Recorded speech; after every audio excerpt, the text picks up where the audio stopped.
unusual task, a protest in front of the NBA headquarters against the suspension of Justice Walter Onnoghen as Chief Justice of Nigeria.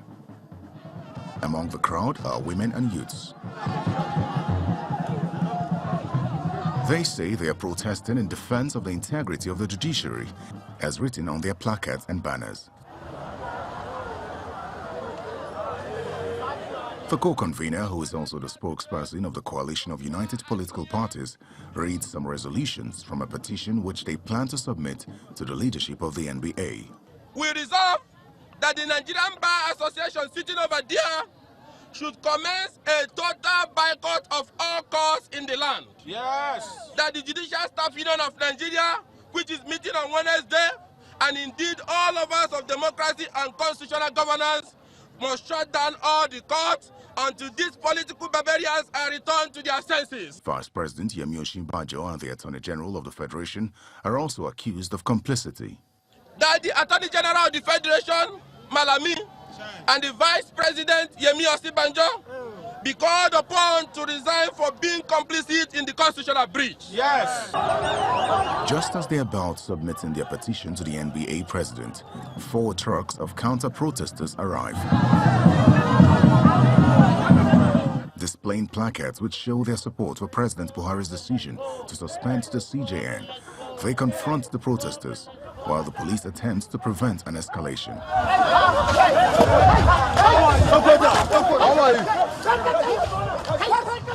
Terry Ikumi, Channels Television News.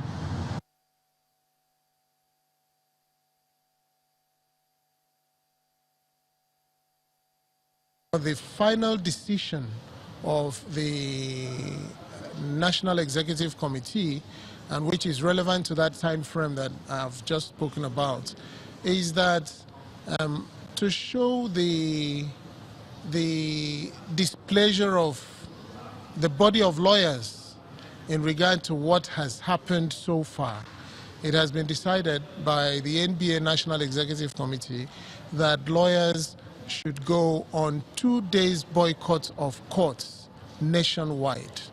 That from tomorrow, that is Tuesday, the 29th of January 2019, and also Wednesday, 30th of January 2019, all lawyers should stay away from court, and this is to register the discontent of the Nigerian Bar Association with the incidents that have happened and the fact that due process was not followed in regard to the matter of the Chief Justice of Nigeria.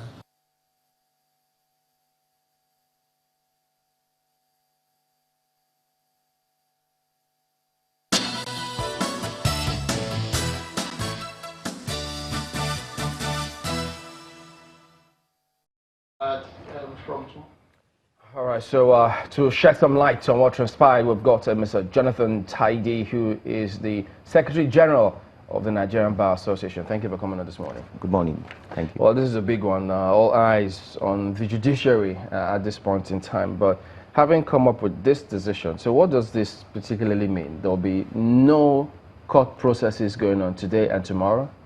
What it means is that our members will stay away from the courts all over the country for today and tomorrow. Will it help you to achieve the aims that you want to achieve? The aim itself is not to say today we must have what we are looking for, but this is the first step to register our displeasure.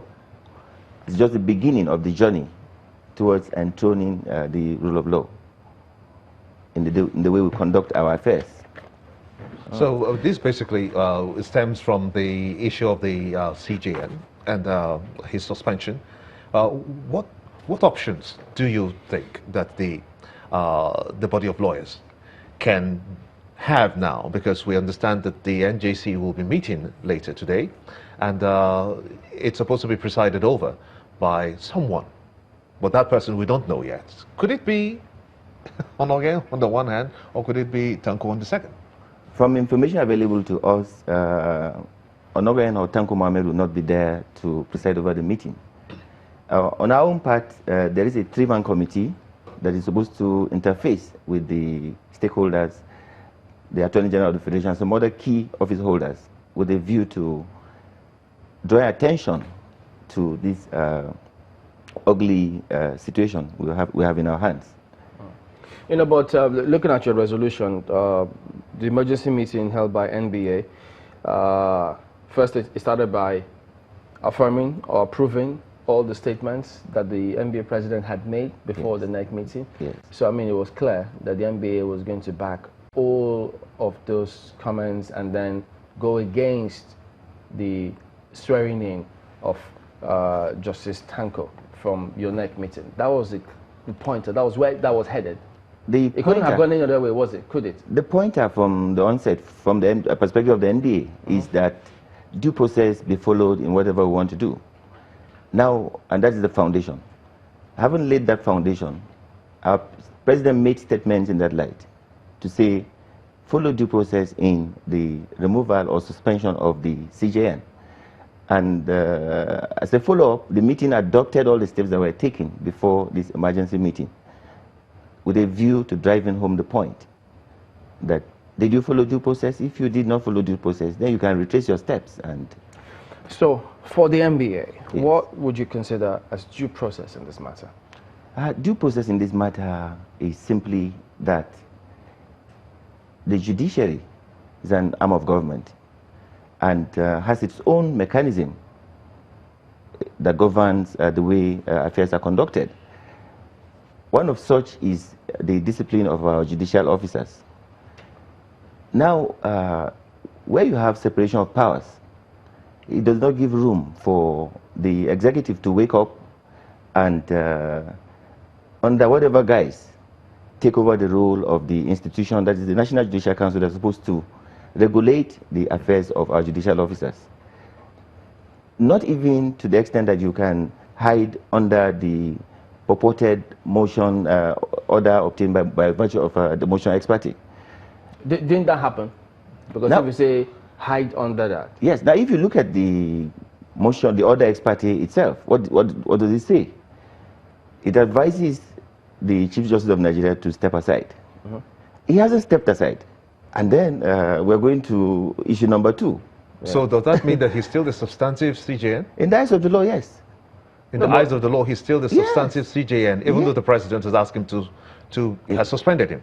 In the eyes of the law, he's the CJN. This is double standard. Can we have that? Does our laws support any of those two instances? The president on the one hand suspending him, and then you say that he still remains the substantive CJN.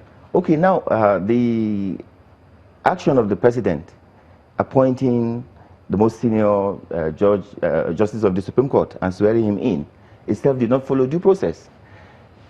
Because the National Judicial Council ought, first of all, to have recommended, and you cannot take away that power and put it together and exercise it outside the National Judicial Council. So even that in itself tells you that there has been no effective removal or suspension, as the case may be, and there has been no effective appointment. So does that mean that he has the right to preside over the NJC meeting today? Constitutionally, yes. But, you know, here we are, for certain considerations and probably to assuage all the sentiments, the fears around. So, okay, stay aside, let someone else preside, and then we'll come up with a very objective analysis of the scenario. But the expert did say that while the CJN steps aside, the presidency should do everything possible to ensure that there isn't a vacuum. So what could they have done in that case? In the first place, if you had followed due process, there wouldn't have been a vacuum, because the foundation would have been laid such that the most senior justice of the Supreme Court would have appropriately been selected to say, act. Because if the NJC perhaps were approached and they had advised the CJN to step aside, they would have stepped aside. And that would have been effective. And that is the procedure. In that case, they would have also advised to say, Mr. President, swear in the most senior justice of the Supreme Court, and that would have been normal. What would you say to those who think that that the NBA themselves, or those who argue saying that the due process wasn't followed, may, perhaps borrow your words, hiding under quote-unquote procedural irregularities, then leaving the substantive matter and focusing on other things? The substantive matter itself is before the courts. And it is strange for you to take a matter before the court and go by other means to achieve the result which you expect from the court. Effectively, you have no confidence in that court because you had a particular result you were expecting. Now, NBA had no such sentiment. Irrespective of whether the CJN is from a particular part of the country or of a particular ethnic group or religion, NBA is the foremost body that should champion the cause of the rule of law. And in doing that, what is the due process in this circumstance?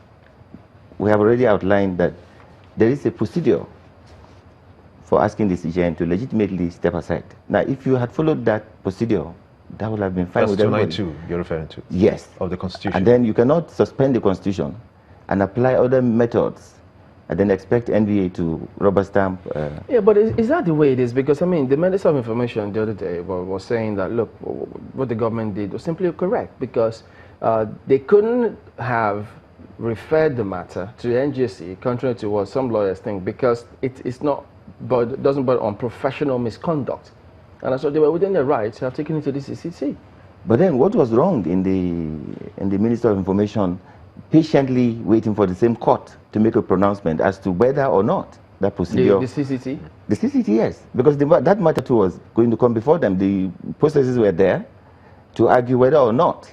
So the question now will be, in the NBA's meeting, your latest meeting, yes, did you deliberate on the jurisdiction of the CCT? Does it have jurisdiction to hear this case? We did not go into the merits of the matters that were before the courts. We were basically concerned with the procedure adopted by the federal government of Nigeria in arriving at the destination we found ourselves now. Because so we didn't go into the merits. The argument is that the NJC is the supreme body to hear this case. Yes. But it didn't go that way. It went to the CCT because it had to do with civil concerns as well. Do you think that perhaps if we had gone the route of the perhaps Senate, or even though we go through the NJC, we would be in this quagmire that we are in now? Well, we wouldn't have found ourselves in this very ugly place we find ourselves now. First of all, the code of conduct itself is not a criminal allegation, so to say. It is a sort of a moral persuasion to say, did you or did you not have these properties, and you had an obligation to declare them. Unlike where, if you have a situation where the judge perhaps maybe receives some inducement in the performance of his duties. Now, that will have been a clear case of corruption. But here we are talking about a moral obligation not being